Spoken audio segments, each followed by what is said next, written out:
Hello and welcome to Horseplayer Happy Hour. We're starting it off right with the popping of a beer here in the Brooklyn Bunker. PTF, your host, Horseplayer Happy Hour playoffs.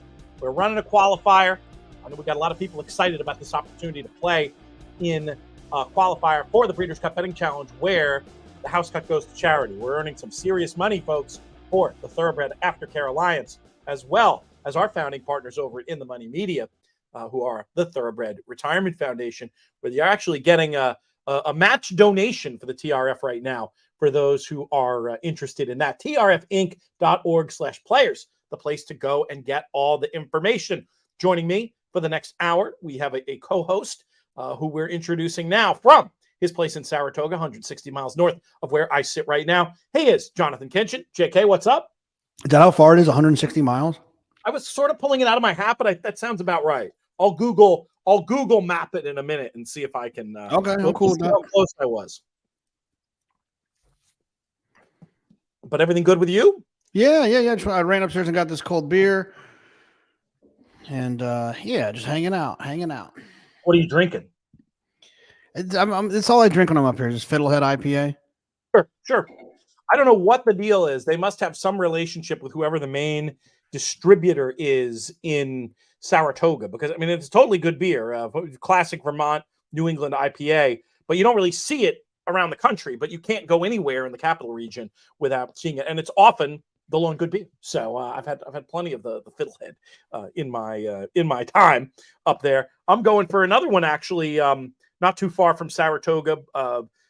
This is from near Hudson, New York, Suarez Family Brewery, one of my absolute favorites. Livingston, New York is actually where they are, but we often will cut a path when driving up to just happen to drive by the brewery right around the time when we need a snack/bathroom break, so I can see my friends. Folks chiming in already in the comments. We love to see that. Palooza from Toronto, great to have you. Kevin, good to see you. And Richard giving props here. He recognizes the Secretariat shirt from the JK collection. I don't think this is one that you can just buy though, JK. Yeah. No, we got that one. Don't hate on us there, PTF. We got the oldsmokeclothing.com/JK. And if you use the promo code MONEY, you get some free shipping on there as well. So we'll encourage you up. I undershot it 186 miles. So I got the under on the trip from the Brooklyn Bunker specifically up to that's door to door from the little house on the east side to the Brooklyn Bunker is 186 miles. So definitely overshot it. Jackson Muniz in the comments as well. Great to see him in there. He's been doing a wonderful job helping us cover Woodbine. Great Woodbine racing action all fall. They had a big stakes day last weekend that we spent some time on the early week show chatting about. Okay, so what are we doing here? We are halfway. Well, no, we're at the beginning of our playoffs. We're entering the halfway stage of our playoffs after today. We started with the 80 players, the top two from every week of the Horseplayer Happy Hour Tour, as well as the other top tour finishers.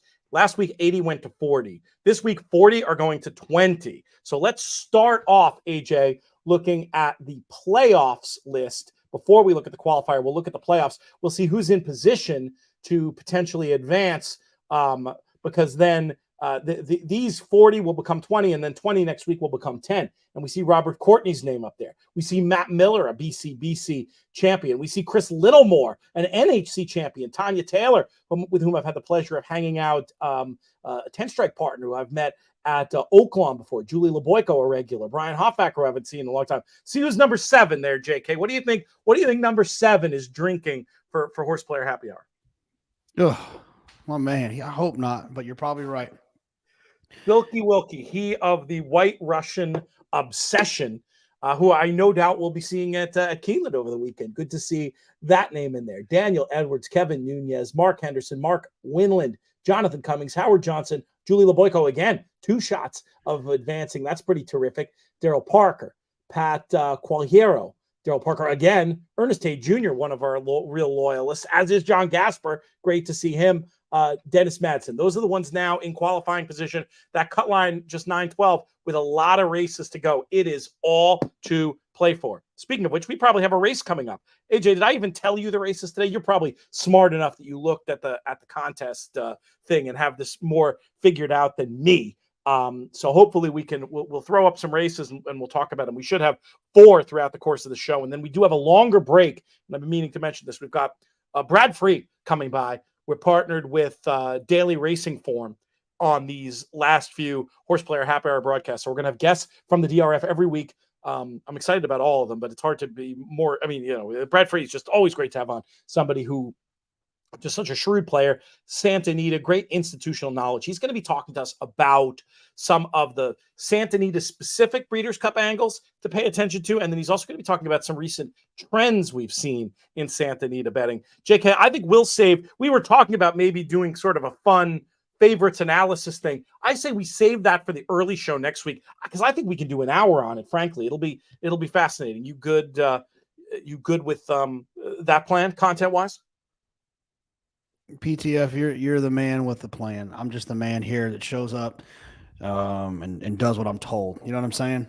I wish that were true, but because you know I'm a rule follower. And if you believe that, folks, I think we have a bridge to sell you. We can do some questions and whatnot, and we just got one, which we'll start with. What we'll do is we're going to answer this one question quickly, and then we're going to then we're going to do the other leaderboard. We'll do the qualifier leaderboard. But Richard wanted to know which of the win and you're in races over the weekend impressed us. Let's just each pick one for now. What impressed you that you saw over the weekend in terms of, it doesn't just have to be winning you're in. I'll open it up to any of the terrific Breeders' Cup prep action we had. Yeah, I mean, I thought Timberlake was good. I wish the number was a little bit faster so I could get a little bit more excited to try to beat Prince of Monaco. To me, it feels like a kind of a 2-horsey type of race. Locked was impressive visually, but the figure didn't come back fast. But the horse that I was ultimately the most impressed with was Up to the Mark. I thought he ran outstanding considering the circumstances of coming in off of a long break, having a setback that led to him not racing this summer. To me, it was Up to the Mark. Up to the Mark, definitely progressive. And unlike things I've said in other forums, looks like heading to the Breeders' Cup Turf, not the Breeders' Cup Mile. Did you see, though, JK, that one, the other 2-year-old race you mentioned, Locked, there was a timing issue, and they actually have bumped that figure up a little bit? Or did even the bumped up figure, no, that was news to you, I can see from your eyes. So look into that, and maybe that impressed you. I'm going to look right now. Look, I had Aaron Wellman from Eclipse Thoroughbreds on JK +1 this week. Make sure you check that out. And we talked a little bit about it. I mean, the horse ran well, and there's reasons he could improve off of that based on the configuration of that short stretch. And there's a lot of different things. But I mean, if he would have got a 98 with that trip, I'd be getting a little bit excited, a little warm and fuzzy about kind of building some things around him. That number just a little bit light, but I'm going to look while you're talking. You look while I do mine. Yeah, you look while I do mine. Quickly, Sean Borman. We got to make a tagline for Sean Borman. I think let's do that real quick. You know how you do like the Rob Dove, one of the top pro punters, and yes. Can we do a Sean Borman one? Yeah, we probably should. I mean, he is one of the Sean Borman, one of the grumpiest horse players in the world, or something like that. Top 10 most grumpy horse players in the USA today. That's it. I think he's the grumpiest person in the world that I couldn't ever get tired of spending time with. Oh, he's the best. Yeah. He has not responded, though, to my inquiries to hang out this weekend. I must have done something to put myself in the penalty box. We'll see. I've kept a couple of spots on the social calendar open because it's always great to see him. You look up that figure. I'm going to talk about Big Invasion just because this is a horse I think you and I both really like. I know you're Team Caravel for loads of reasons. A horse you've been talking about as a Breeders' Cup turf sprint type for literally years. But Big Invasion, I thought that was an impressive performance. And it's the suspicion I have that as good as that run around Woodbine was, he's going to be even better going the flat 5 at Santa Anita. Now, I do want to do some statistical digging. And in fact, one of the questions we'll talk to Brad Free about a little bit later in the show is, how compromised or are closers compromised when they run the 5 furlongs with the turf rails down. They don't run a ton of races with that configuration, but I don't know. I'm thinking Big Invasion goes with a big chance. And Richard, there were so many impressive performances over the weekend and bigger figure ones than Big Invasion, but Big Invasion is the one that popped to mind. What'd you find?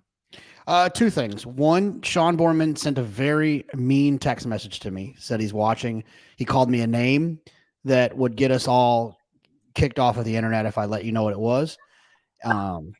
Which is just very rude. And Locked his buyer got moved to a 92. Okay. So, I mean, much more in the realm of what you might be looking for. We'll get into all these races in due time. Ask Sean what he wants us to talk about. If he's watching, he's hearing me. Sean, what do you ask us a question? We'll he go called where me we and he want. just called me another name. and then he said the first name he called me wasn't bad. The guy's wild. He's wild.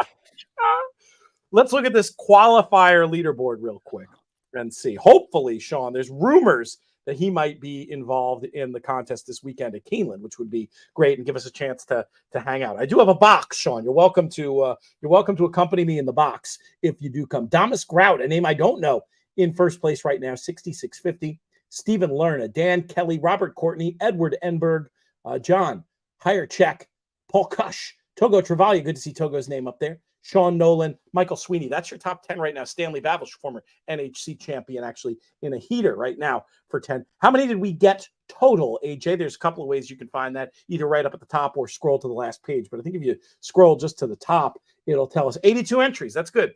I just, I never, I live in fear of not getting enough to cover the to cover the seat, and then you end up with a situation where that charity doesn't get as much. But this works out perfectly with the top player getting the full $10,000 package, and then we've got some breakage credits in there as well. Obviously, all about winning and all to play for here. Next race coming up, Keeneland's 7th. Let's take a quick look at this one, JK, and see if we can.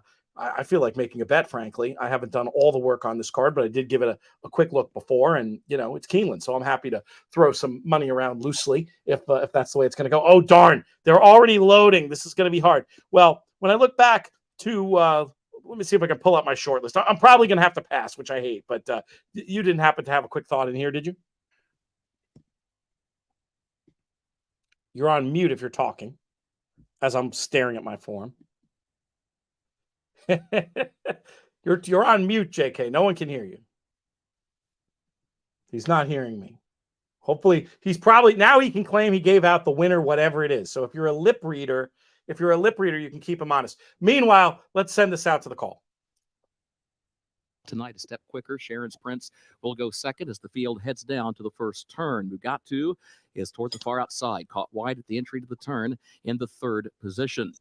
And then Edgartown hugs the rail, saves some ground, moves up from fourth now to take third by just a half length. Further back, Real Men Violin between horses in fifth. Tireless, 3 wide around the turn in sixth. Frontline Warrior back toward the inside in seventh. Mill Street hugged the rail all the way around the turn, but is toward the back of the pack in eighth. Drobny is ninth toward the outside, and Phenomenal Dream is last. The opening quarter went in 23.48 seconds. Back up front, All About Tonight is the leader now by just 1 length. Sharon's Prince goes second, 3/4 of a length. Mugatu is third up on the outside, a half length. Edgartown fourth back toward the inside. Then Real Men Violin, a lane off the rail over to the far turn in fifth. Frontline Warrior, then Tireless still 3 wide again on the turn. Mill Street behind that one, followed closely by Drobny, who's caught wide at the back of the pack, and Phenomenal Dream. The first half mile went in 47.93 seconds. They round the far turn. All About Tonight, Sharon's Prince. They go 1-2, separated by less than a length and a gap of 3 more lengths to Edgartown, who starts to look for some running room, has to change lanes to the outside. Tireless is still out in the center of the course. Frontline Warrior back toward the inside. It's wide open into the final furlong. Edgartown, Frontline Warrior, Real Men Violin, center of the course, and still Frontline Warrior coming up the rail. Frontline Warrior to the lead. Edgartown second. Frontline Warrior. Edgartown. Frontline Warrior. Edgartown. Frontline Warrior gets in the neck. Edgartown was home second. And then Real Men Violin rallied up for third, close for fourth. Frontline Warrior getting the job done. Something on the order of 7-2. Son of Warfront, third-time starter. Closed well the last day at Kentucky Downs. Goes one better here. I thought the trip on the favorite there, Tireless, the 12, looked pretty terrible. Just wide throughout and then sort of ducking and weaving around the stretch. Maybe one to take another look at next time with a little bit of a better post, though I will say I wish I'd finished up maybe a touch more. Your thoughts, JK, on the maiden special we just saw at Keeneland? Yeah, the 4 is a little goofy in the stretch. I think it probably didn't do himself any favors trying to get up for the win, but that's you got to run straight in the stretch. I think if you start zigzagging, it can get a little tricky. and that one also had well, granted, last time it might have been more the result of bumping, but was also in a bit of a kerfuffle at the end of that Kentucky Downs race, was leading in the stretch and ended up getting outdone there. So we'll get ahead of the game now for our next race at Belmont at Aqueduct. Why don't we go there? Because I don't think we have a whole lot of time until race number 8. We've got about 6 minutes, and we've got a field of 6 going posted. We had a scratch of number 6, Dreaming of Snow, leaving us with Rosebug as the significant favorite there, 6-5 on the screen that I'm seeing. Oh, they're just going out. So we have plenty of time, but we might as well discuss this race quickly. Rosebug, a big favorite. Also in the betting, Rachel's Rock, who looks to be positioned forward of Rosebug early on. That in of itself is interesting. Self-Isolation, taking a bunch of money as well for this David Jacobson owned actually runner that has been sort of knocking around, had an easy trip win at Laurel 2 back. I don't know. I mean, can we take on Rosebug at what now is even money, JK? How solid of a favorite is this? I mean, yeah, I mean, I think you got to kind of toss the last race, right? And if you look at the previous races, then Rosebug's supposed to run off the screen. I guess Mosienko's a little bit interesting, but comes from out of it. Self-Isolation also has that bad race last time, but has fast races prior to that. So, I mean, I wouldn't talk anyone off of trying to play the 2 or the 4 here, but the 3 is the horse that should be the favorite. It's one of those tough things, right? Where the 3 is clearly, I think, the most likely winner, but I'm just feeling like that evens is too short and I don't want to deal. What's your inclination as a horse player in a spot like that, where there's a horse that's a super likely winner, but you just don't love at the price? Or you know, obviously on TV, you got to give a pick. In real life, my inclination here is probably, I'm not sure we're getting quite enough juice in the 2 to play. I guess I could make a token bet and feel okay about myself on the 4 at 9-2, but I can't bet this race too seriously when I, recognize such a likely winner being like just not this horrible underlay where I'm dragged into the race to try to beat, just like a price that makes the whole betting proposition not appealing. What do you do in those spots? You cut out right there at the end of that little piece, Pete. Oh, I was just asking what you do in a situation where you've got a likely winner that's like just a little bit of an underlay, like not so much of an underlay that you're dragged into the race to find an alternative, but obviously no value that you don't really feel like, do you do a what the heck bet and just single the likely winner anyway? Do you pass? Do you force yourself to play something that might be a little bit of value? What's your general attitude? Not on TV. It all depends on what your goal is with the sequence, right? Like, what are you doing? Are you just trying to bet to win? Then yeah, you probably don't want to bet Rosebug to win. You probably want to look at a horse like Mosienko or Self-Isolation. Now, if you're playing multi-race wagers, you love a horse in the 9th, or you're starting a pick 5, then that can obviously impact how you play the race. So it's a fluid answer to that question, Pete. It depends on what the goal is of the sequence, the goal of the wager that you're trying to make. But if you're just popping on and you see, you're okay passing in a situation like this too. Yeah, of course, no issue at all. Okay, well, I'm going to take a little bit of a swing, not a swing, a token wager on number 4, Self-Isolation. Folks, let us know what you like in the comments here, and we'll definitely get to some of that. We've got somebody, that must have been the Keeneland race, number 8 to win, because there is no number 8 here. If you're betting the number 8 in this race, I guarantee you can't win. One of the few times. Can't win. Can't lose either. We've got an angry face up in the comments. Do you think that's Sean Borman? I'm sure it is. This guy, let's see. He just texted me again. I mean, he didn't tell me but he called me 3 names and then told me the figure he had for locked. And because he called me 3 names, and if you're watching right now, I'm going to share it with you. He said it was a 95 on his stuff, which is on the buyer scale. So yeah, that's a little faster than buyer. Yeah, that's take that, Sean. Giving out your stuff now. He's happy. He'll enjoy it. I did hear from Silky Wilkie in the comments. Hold on. If you're Sean, if you're sharing, you gave locked 95. How about Timberlake? What'd you give Timberlake? Oh, that's a great idea. We got to get him back to do some pro player diary stuff ahead of the BC. That's really what we got to try to get for Sean. I'm in Lexington this weekend. I'll look for a sponsor. Silky Wilkie says no White Russians today, saving them for the weekend. So hopefully we'll get a chance to hang with Silky Wilkie down there, becoming a very popular figure in the contest world. You can't miss the guy, that's for sure.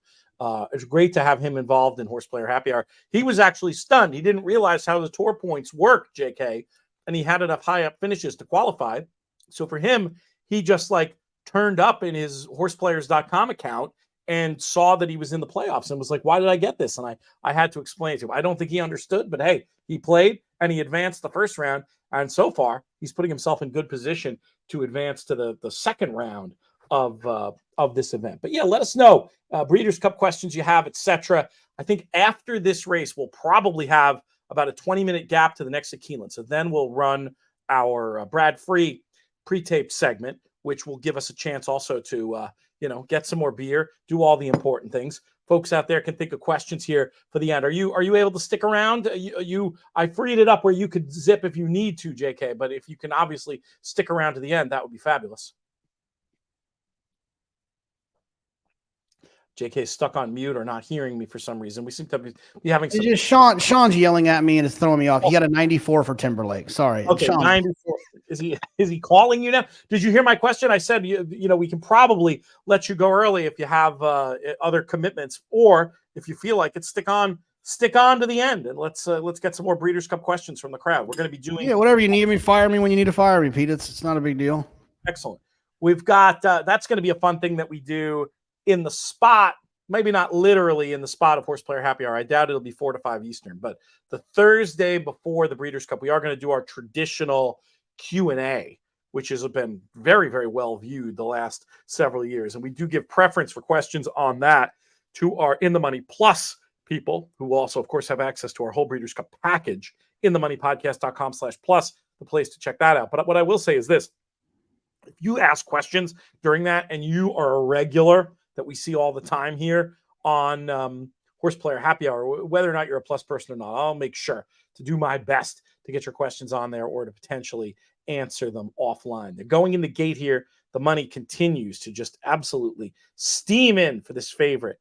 I'm going to take a little shot with the 4 self-isolation against Rosebud, maybe a little one-way exacta 3/4 in case Rosebud just blows by this field and self-isolation wins that battle of speed, which isn't necessarily going to be easy, but I'm hoping self-isolation can win that battle and hold on to win the war as we get ready to send this over to our friend John Imbriel.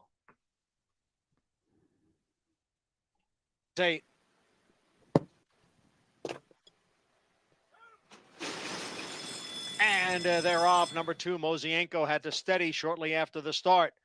Self-isolation, Hey Mama Luke, far outside Captain's Daughter, and Rachel's Rock down at the rail. And then comes the favorite Rosebud, who is in 5th position, 4.5 off the lead. And Mosienko, after that awkward start, is the trailer. A 3-way battle up front. Self-isolation is in between horses. Hey Mama Luke is on the outside, and Rachel's Rock is down at the rail, and the quarter went in 22 seconds. It's 3 lengths back to Captain's Daughter. Mosienko has now advanced into 5th, and Rosebud is now the trailer. It is self-isolation in between horses. On the outside, Hey Mama Luke. Rachel's Rock down at the rail. And now the others are closing in. Captain's Daughter's on the far outside. Mosienko's in behind horses. And Rosebud out in the middle of the track. Here is Captain's Daughter. Here is Rosebud, who continues to gain. Captain's Daughter has the lead. Rosebud giving chase. Captain's Daughter in front. Rosebud with one last surge on the outside, and rallying at the rail is Rachel's Rock. They come on for the finish. Captain's Daughter pulls off the upset here. Captain's Daughter at 17-1. Major contest implications for those that had it later in the show. We're going to take a look at this updated leaderboard. But for right now, let's go now. Let's go to the leaderboard now and see who used the horse. Pick and pray. You can tell. We can do that. We can do that. Throw up the leaderboard. Do you want to look at the playoffs or the qualifier? The qualifier, probably, right? No, well, both. Let's hit both. Let's roll through them real quick, and then we're going to get to our pre-tape with Brad Free, and we'll come back right before the next at Keeneland, assuming they don't go a minute early on us. But yeah, I like that idea, AJ. Throw up whichever leaderboard you come up with first. We'll start with that one and see how many sevens. Just scroll till you see a 7. Till you see a 7. Let's see here. No. Keep rolling. This is a very fun thing about the horseplayers.com website, by the way. This is amazing. 20 through. No, keep rolling. I haven't seen it. You can even scroll. There's one. There's Blair one. Had the 7. No, wait. Gary Blair will be moving up. Yeah, Gary Blair had the 7. Keep going. We'll go down to the end. We'll count 7s. You can go faster than that, AJ, if you want. Yeah, we can. There's an wait, nope. No, you're good. You're good. Nothing there. One. Gary Blair looking real page good. 2. Hit page 2 real quick before we go to the other one. Let's do that. There's one. Ed Peters. Oh, very nice. Guaranteed of moving on, I would say. Wow. A couple people forgot to put entries in. Oh, look at all those 7s. Jeez. Well, Troy there you Robertson, go. We've got 5 people. Walton, and man, Brett Wiener. That's about it. Just kidding. Brett Wiener too. You're so mean. You're I haven't seen Brett Wiener in a long time. You know that? It's been a long time since I've been in old Brett Wiener. He's been in very, very good form. I haven't seen him. Let's go to this. Let's go to this pre-tape because we got to get this in here, and it's 20 minutes long, so it's kind of now or never. We'll take a look at all the implications before the end of the show, but obviously this is going to go off air. We're not on till the end of the whole thing, so we're going to go to this pre-tape, and we'll be back in about 20 minutes. JK, let's hear what Brad Free has to say. Bring in a man who's one of my personal favorite handicappers / handicapping authors. He wrote a book a few years ago that's still probably the best place to begin for horse players looking to learn more about the game, called Handicapping 101. He also covers California regularly for the DRF, and he is a big part of their excellent Breeders' Cup coverage. We're going to talk about that with Brad Free. Brad, how are things going, my man? It's going great. Thanks for having me on today. And, you referred to Handicapping 101. Every now and then I kind of kick myself and say, maybe I need to go back and reread one of those chapters, because making mistakes is part of being a horse player. And sometimes you need to brush up on your basics. So I appreciate the plug and looking forward to some conversation with regards to Santa Anita and the Breeders' Cup. Excellent. Well, let's talk about the Breeders' Cup package specifically. You guys, not unlike us at In the Money Media, you have a ton of stuff that's free on the website, drf.com. And then for folks that want even more information, there's a way you can dive deep and do that. And you're across it all, as I understand it. Yeah, we started our Breeders' Cup weekly coverage in early October. And every Friday, we come out with revised odds. I do the Saturday prices for the 9 races on Saturday. David Aragona prices the 5 Breeders' Cup races on Friday. As far as I know, I think the Daily Racing Form is the only publication, at least in the U.S., that comes out with these early odds. And I know that from a handicapping and betting perspective, that's what people want to know. What price is my horse going to be? And, we're weeks out still, but I think we've got a pretty good gauge of where the money eventually is going to flow. So every Friday, new odds and new coverage for all 14 Breeders' Cup races, from correspondence from coast to coast. This is a real fun and busy time of year. And you get the opportunity to, I'm sure, browsing those pages to see the information about the extra content and coverage you can get through the advance from DRF. Is it as simple as just navigating to drf.com for those that are interested in finding more info about that? Yeah, as far as I know, and I believe we have a special publication coming out maybe a week and a half before the Breeders' Cup. The Breeders' Cup Advance Edition, which will, again, include revised odds. And I will be writing a comprehensive story to kind of address maybe some of the nuances of Santa Anita, if there are any. And I'm not convinced that there are, but just what bettors might look forward to when they come out to Santa Anita, or their money comes to Santa Anita. And we're going to talk a little bit more about what happened the last Breeders' Cup at Santa Anita in 2019. Pete had a horrible mistake that I made that I don't mind talking about, because that's how you learn, right? Acknowledging your mistakes. Definitely. Let's go right there. Yeah, for sure. Well, it's Santa Anita. This is the 11th time the Breeders' Cup will be run in Arcadia. And as far as I'm concerned, there is no more picturesque, beautiful racetrack than Santa Anita. I am biased and prejudiced. I get that. I grew up in Santa Anita virtually, but where else can you see these gorgeous San Gabriel Mountains in the background? The grounds itself, the Santa Anita grounds itself, with a huge paddock and walking ring, gorgeous statues of Zenyatta and Seabiscuit, and my favorite, John Henry. It is a wonderful place to hang out, a wonderful place to watch and bet on the races. I don't think there's a subpar sight line from anywhere in the grandstand, and I've been all over that place. You can see every single race from start to finish, no matter where you sit. I used to sit up at the top of row M in the grandstand with my buddies way back decades ago. That's where we watched all the races, and you could see everything. It's a fun place to watch the races and a great venue for the Breeders' Cup. So I'm glad we're back at Santa Anita for the Breeders' Cup.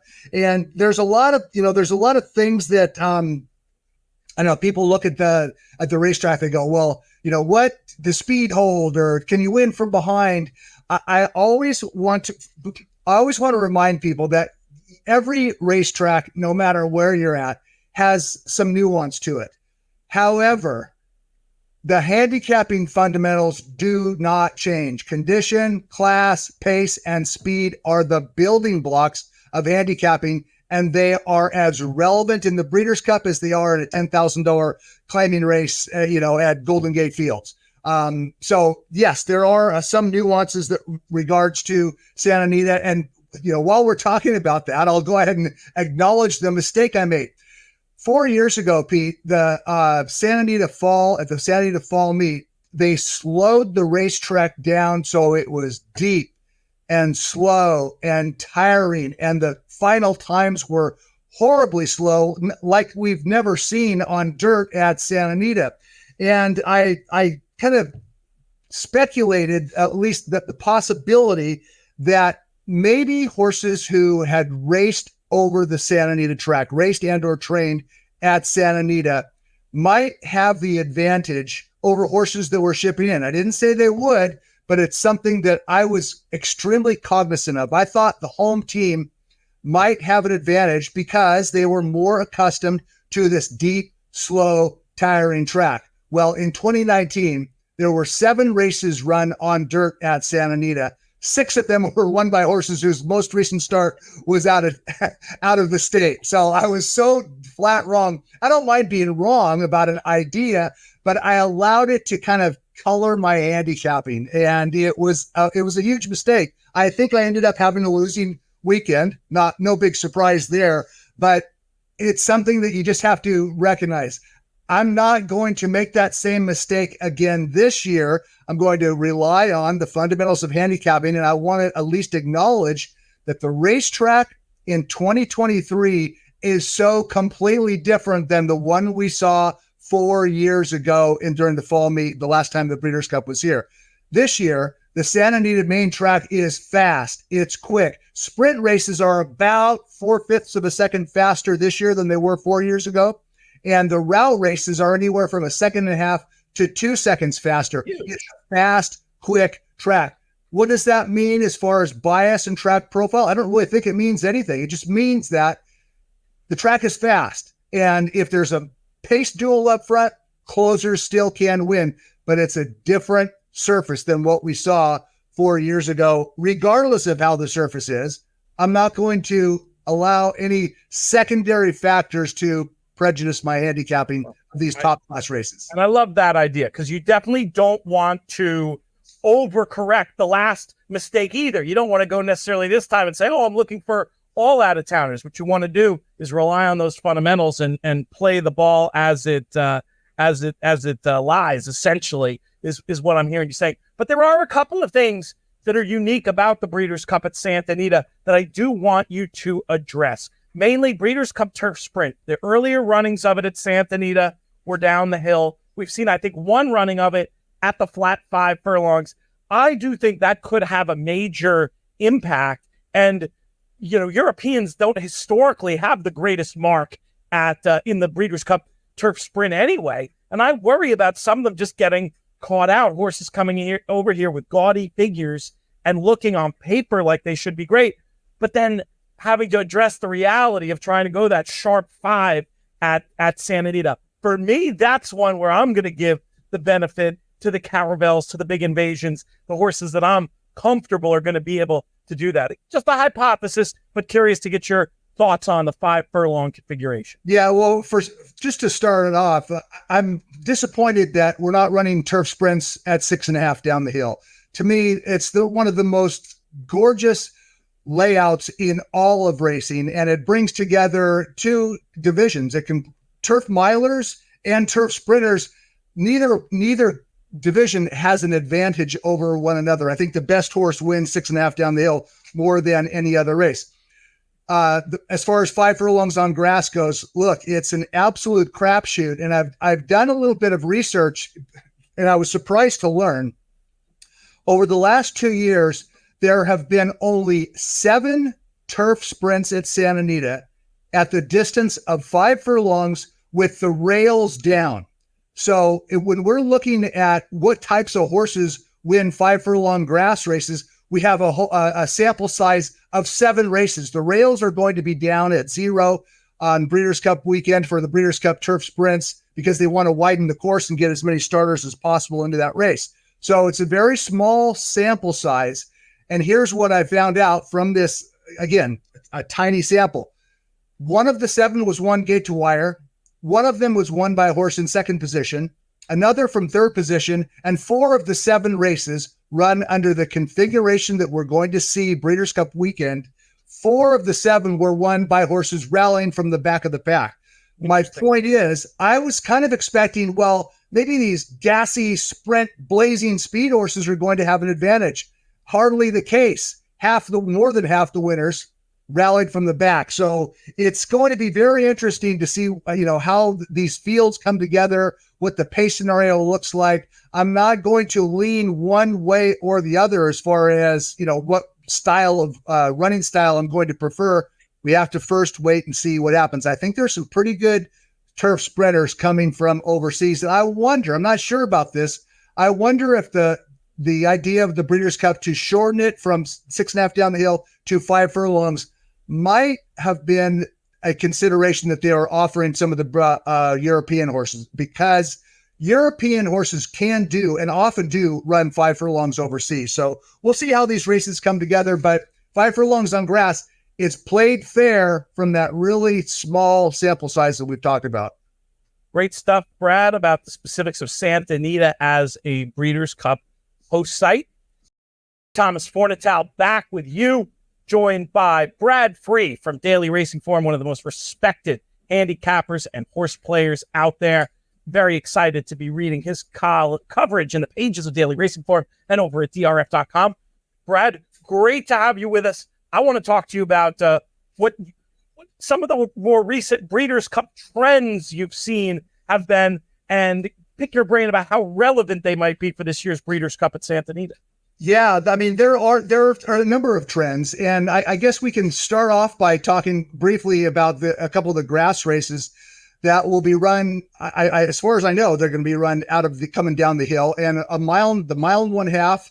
It starts downhill, and so does the 1 1/4 distance of the filly and mare turf.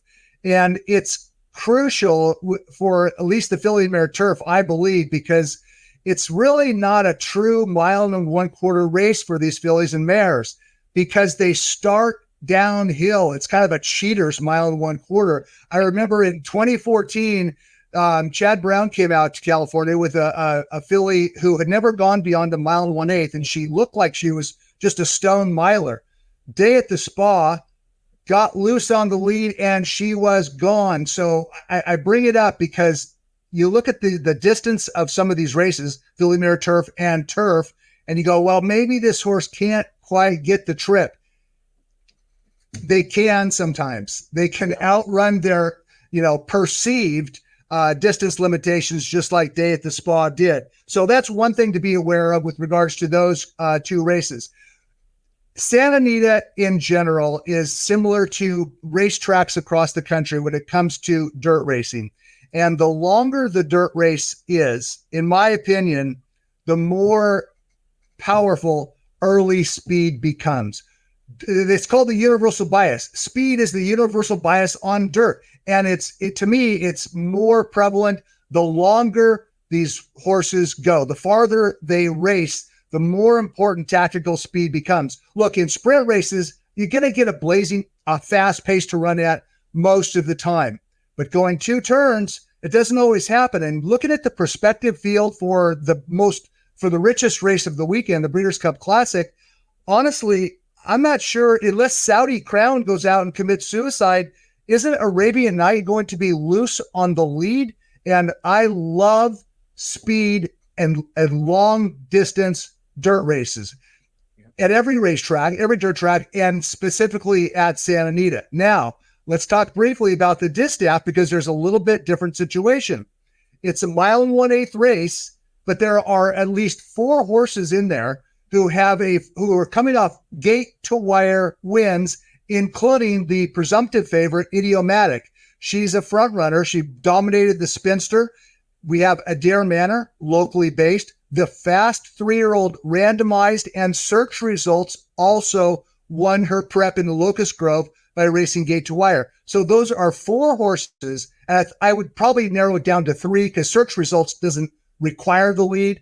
But the other 3, Idiomatic, randomized, and Adair Manor, they are all front runners. So what's going to happen when the gates open for the Breeders' Cup Distaff? There is the potential, at least, of a speed duel. And we saw what happened at Del Mar a couple years ago when Latruska got into some crazy pace meltdown with some long shot. They ended up finishing last and next to last. And what happened? The Japan shipper March Lorraine rallied from last and blew up the tote board. I'm not saying that will happen in this year's distaff, but all the ingredients are there for a potential pace meltdown. So we'll see how. I still prefer speed in long distance dirt races, but the distaff and the classic are 2 completely different scenarios with regards to the pace situation. Like we were talking about earlier or in another video, depending on where you're watching this, it's really those fundamentals of handicapping that need to supersede any preconceived notions. But certainly having that idea that it doesn't take quite as much stamina to get the 1.25 miles or 1.5 miles because of starting on that downhill course. That's one very specific thing about Santa Anita in terms of a trend that we've seen play out at other Breeders' Cups that I'm very glad you highlighted. What else have you noticed in terms of Breeders' Cup trends, whether we're talking about previous Breeders' Cups at Santa Anita, or maybe just something you've noticed over the last several years that has an impact on the way you're going to be studying these races? Well, let's just talk briefly about a couple of 2-year-old dirt races, the juvenile and juvenile fillies. By and large, these races have run true to form. And when there's a crazy bomb, a couple of things can happen. Either all the favorites completely misfired, or there was some highly unusual pace scenario that unfolded. It was Storm the Court a couple of years ago, who I think he paid $93. It was a low-rated, horrible race, and he never really went on to become a good older horse. But most of these 2-year-olds, they enter the Breeders' Cup Juvenile with good, outstanding form, and you can still catch a price on a horse. In 2022, Fork paid $12. He was a good horse going in. That's one of the great things about the Breeders' Cup. You get good prices on really good horses. Corniche in 2021, he wired the field at $4.80. Essential Quality paid $9.40 the year before. Game Winner paid $4 in 2018. And I like to look and see where all these winners can't come from. It's actually almost equally divided between New York, California, and Kentucky. The Champagne, American Pharoah, and the Breeders' Futurity, 10, 9, and 8, and the other 1/4 of the juvenile winners came from, a variety of places. So not surprisingly, juvenile winners come from the top circuits in the country, those being New York, California, and Kentucky. And a similar thing applies to the juvenile fillies. In fact, the Frisette, which is typically run at Belmont Park, this year it's run at back Aqueduct. The first Belmont at Aqueduct. Yes, exactly. Put the parentheses up. There you go. For the Fresette has produced 14 winners from 39 races. The Chandelier and the Alcibiades at Keeneland, Chandelier, Santa Anita, Alcibiades at Keeneland, each produced 9. So once again, you have New York, Kentucky, and California. Those are the main circuits, and they generate the biggest number of Breeders' Cup Juvenile Fillies winners. Now, this year's Fresette and also the Champagne, for that matter, it's a little weird because the winners are coming in off of a wet track victory. Yep. I doubt we're going to have a wet track in early November at Santa Anita, so I'm going to have to put an asterisk next to the winners of the Champagne and the Fresette. I prefer to see horses running on a surface that at least resembles what they're going to be running at out here in California. Just a quick word about some of the Europeans. We know, we've seen it time and time again, the juvenile turf is generally dominated by horses that come from overseas. In fact, there's been 16 runnings, 11 of the winners, and I'm counting Modern Games in that, 11 of them came from Europe. The juvenile fillies turf, on the other hand, it's a little bit different scenario. A top-class filly from Europe is less likely to ship to the U.S. for the Breeders' Cup as opposed to a colt or gelding. And 5 of the 16 winners prepped at Belmont, 3 of them at Woodbine. So you have New York and Canada have produced half the winners of the Breeders' Cup Juvenile Fillies Turf. So this year, it looks like hard to justify who won the Miss Griot at Belmont, and She Feels Pretty, who is devastating up at Woodbine. Those are the top pair that we believe are shipping in, at least as of early October. So when a European shows up for a grass race in the Breeders' Cup, I am very, very interested because it seems like they kind of dominate that division. It's been amazing. And last year with the O'Brien team doing even better than usual, shipping in early, I imagine we'll see that move before. And with the roster of talent that he has, we'll be getting into all of that on other videos, but it's going to be a strong team to contend with. But I really do like that point that on the trends, on the stats, don't rule out the USA, especially when it comes to the juvenile fillies turf. We'll see who ends up turning up from that opera singer, one international name that's rumored to be coming over, who will take a lot of beating. But don't count out the USA in that juvenile fillies turf.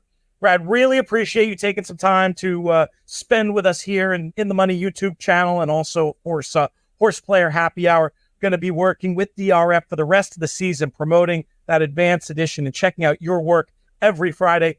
I would definitely love, if it's not pushing my luck, to bother you, to have you on one more time before the big dance. Think we can arrange that? I appreciate being on here today. We'll see if we can work something out. I can't commit to it. We'll see what we can make happen. Fair enough. You're a busy man, and we can read all of your work, whether it's Southern California or Breeders' Cup, in the pages of the Daily Racing Form and over at drf.com. We'll talk soon, my friend. Thanks, Pete.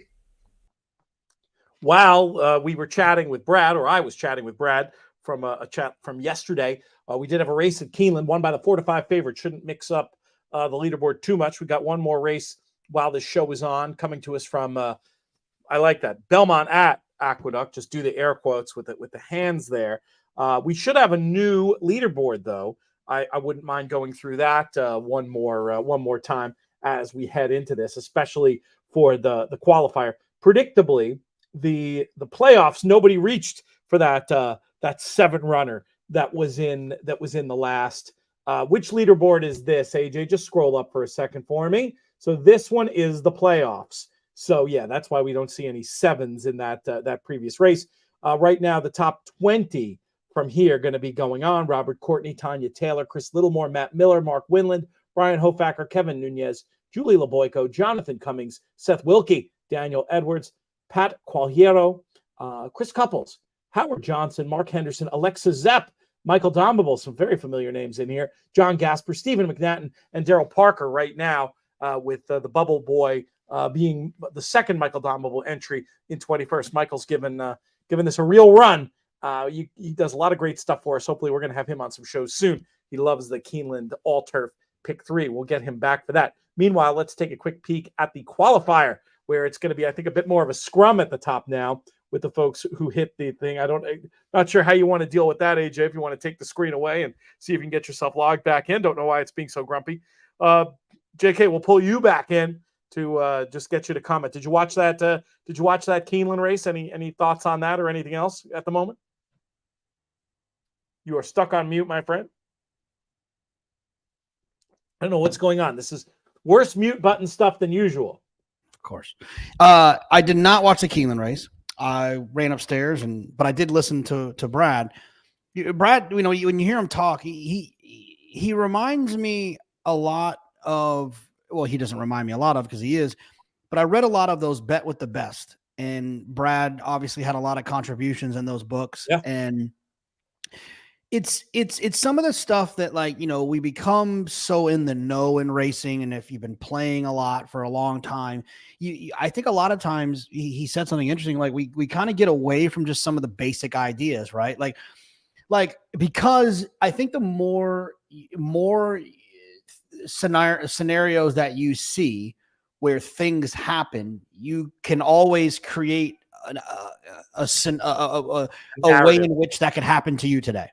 Mm-hmm. So, for instance, he talked about the distaff. I mean, he's spot on. There's 3 horses that basically need the lead. I think Nest, in talking to Aaron Wellman, the plan on Sunday in the Spinster was for Nest to press and push Idiomatic and make her run her best, make her have to deal with her. She just didn't break well. So I would imagine that's going to be the plan again moving forward. So now we're talking about really 4 quality horses that are going to be pretty aggressive early going to the front end. Like, why wouldn't I just build everything around Clairiere?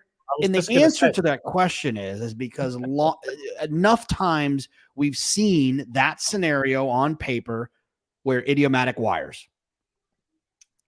And so I think what happens in those situations is you start, at least for me, one of the obstacles I need to get over is like, play what you like, play what you see, and stop. You can't protect yourself against every potential scenario, and not every potential scenario can actually happen. And I think that's, him mentioning kind of just bringing it back to basics, I think that's great. And it's something that we agree on. I will say this, just a tangent, but when you talk about scenarios, that's why my brain always goes to, in my multi-race play, I'm typically going to try to account for 2 scenarios. The best speed wins, the best closer wins, because so many different things come back to those 2. So, I mean, it might be that I have a little Idiomatic, and a lot of Clairiere. One other trend that we didn't get to in the video that Brad and I were chatting about after, 4 of the last 7 distaff winners skipped the last prep. Another thing that points right to Clairiere, who hasn't run since August. So there's just so many needles pointing in that direction. Okay, we've got this other leaderboard ready, AJ. Let's pull that in. And Thomas Grout still in first. That's interesting. Thomas Grout in first and didn't have. It's interesting. Like, there've been enough cashes. I thought there'd be more of the people with the 7s in the top 10 from that big winner, but it's really just Gary Blair, who's right in behind. Will you hit on Thomas Grout's AJ? Will you hit that view details to the right? I just want to see. I'm going to see what he hit outside of the 7. I think it's an interesting. Oh, you got to log in to view details. All right. Well, you're not logged in, so if you're at home, look at that. I think it's probably interesting to kind of understand how he got to the 71 without having that big price horse. Yeah, I mean, clearly stacking some winners. I can guarantee that. I'll just read a few more names here. Dan Kelly, Sean Nolan, Ed Peters. Good to see his name on there. Robert Courtney, Edward Ember. Gosh, I interviewed him many years ago for Daily Racing Form. John Hiercheck and Kenneth Malcone rounding out the top 10. Winner there gets a BC seat in the other contest. The top half will advance and play. We're going to do the last Belmont at Aqueduct race right now, and 0 minutes to post there, AJ. So throw that one up. And then we will, we'll log in. Next time we'll log in, AJ. Pete, these are all pick and pray contests, so we can watch the race and stuff. But we saw a question that popped up, AJ. I think it's pretty interesting, from Richard Alvilar, where it said the distaff usually is high payoff. Did you see that one? I think this is interesting because I think there's a couple of thoughts here. Let's just talk through quickly, like the last 10. I'm going to just throw out some names at you. Malathot, the Japanese horse, Marsh Lorraine, Monomoy Girl, Blue Prize, Monomoy Girl, Forever Unbridled, Beholder, Stop Charging Maria, Untappable, Beholder, Royal Delta, Unrivaled Bell, Life is Sweet, Zenyatta. I'm not really sure I agree with the fact that it's usually long-priced horses. Yeah, I mean, in there only Blue Prize was a decent price. Marsh Lorraine obviously was a bomb, but the rest of those were close to Yeah, favorite. Monomoy Girl. Forever Unbridled is extremely. She was not a Dallas Stewart long shot. 7-2. Beholder, Yeah. Stop Charging Maria, Untappable, Beholder, Stop Royal Charging Delta, Maria was the Royal price. Delta, Unrivaled Bell, Life is Sweet, Zenyatta. So Yeah. I don't want to. I'm not trying to do this to disagree with you. I actually thought you were making a good point. So I was thinking to myself, what is that? What is that? I think maybe there is some disappointments because there's always 2 or 3 really damn good horses in that race, and someone's obviously going to let you down. Right. In the who was it in the Beholder Songbird Showdown? That was supposed to be a 3-headed monster, and the John Sadler runner from out west who'd beaten Beholder a couple of times in a row ended up with like a bad trip and something approaching it. Stellar Wind? Yeah, Stellar Wind. I mean, so they're, but I mean, that's most horse races, especially at the Breeders' Cup when you have so many good horses. Good finish here. That looks like, is this no? I think the Eclipse horse on the inside that got up over the favorite. I think it was the favorite closing on. They say, Cart Talk and JK +1. If you need a win, it's the reverse. That's been the case with podcast stuff for a long time too. It's the reverse of the Sports Illustrated jinx. It's you need to get some good gree. You come our way. Nice looking runner there at Belmont at the Big A. That is Okaloosa. Good looking gelding by Destin in those Eclipse colors. Destin, fun for Eclipse. Destin, they raced Destin. They got a handful of stallions. So this is a home winner from one of their stallions has got to be a lot of fun for the team. Oh no, that's great. Yeah, home for that's a really interesting point because it's interesting to see more. I think it'll be very beneficial to the sport to have more of these operations, especially a partnership, getting into the breeding side of the game. And I mean, it's a very different mentality when you're breeding to race as opposed to just breeding to sell. And who knows what the full story is there? Maybe they wanted to sell. Who knows? I don't know. But I just think it's a cool thing, and it's cool to see with the New York bred too. I think it's neat and something. Did you talk to Aaron about his breeding ambitions much on the show? Well, no, I don't. I'm not sure if that horse is a homebred or not for sure. It was. It was. Indeed. No, but basically, just said partners. We did talk about how they've got a handful of stallions, Independence Hall and Destin and I'm not even thinking of the good Intaperate, and they've got a handful of horses they ran. But the other sneaky, their biggest accomplishment in breeding or in the breeding world is that they raced Feathered, who is the damn Flightline. Right. And I asked him, I said, hey, did you root every time Flightline ran like he was your own just because, Feathered? He said, absolutely not. He said, we didn't even vet the horse. I was mad. He was like mad that they didn't even try to buy the horse at Fasig Tipton in Saratoga. Oh, that's very funny. It's such a the breeding world is a completely crazy world, as most people already know. Well, we're running low on time. I think, we'll make sure that we post the leaderboards at the end. We'll capture the 20 players who will be going forward. And we'll also capture, of course, the player who wins the BCBCC. We'll be doing this again the next 2 weeks. So sign up, put it on your calendar to join, but play multiple entries in this qualifier.